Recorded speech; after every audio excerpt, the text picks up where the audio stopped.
তিনজন বলবে জমিনকে জিজ্ঞাসা করো, তো জমিনকে জিজ্ঞাসা করবে, জমিন বলবে কাদ দাক্কানি আল্লাহু দাক্কা ফানাসিতু। প্রথম সিংহায় ফুতে আল্লাহ এরকম ছানা ছানছেন, আমিও ভুলে গেছি রাখছি কোথায়।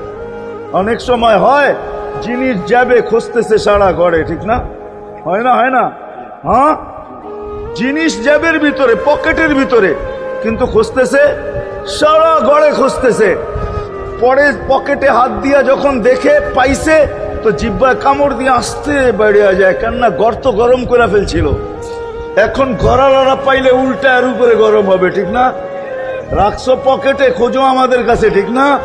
আর কাম পাও না, ঠিক না? এখন এর উপরে চড়াই হবে।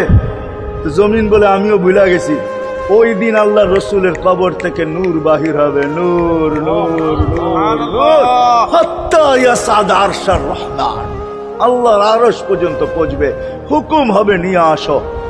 আসবে জিবরিল আলাইহিস সালাম, মারবে পর, চিনা মারবে পর, আর বলবে কুম ইয়া হাবিবার রহমান, আল্লাহর বন্ধু ওঠেন।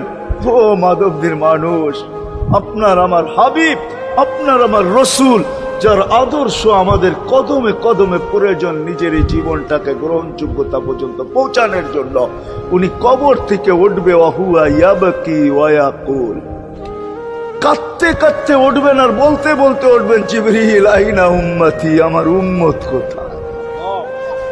হায় হায় হায়। আসেন আজকে এই সিরত কনফারেন্স থেকে আমি তো আপনাদেরকে বুঝাইতেছি, আমার মন চায় জিনদেরকেও বুঝাই।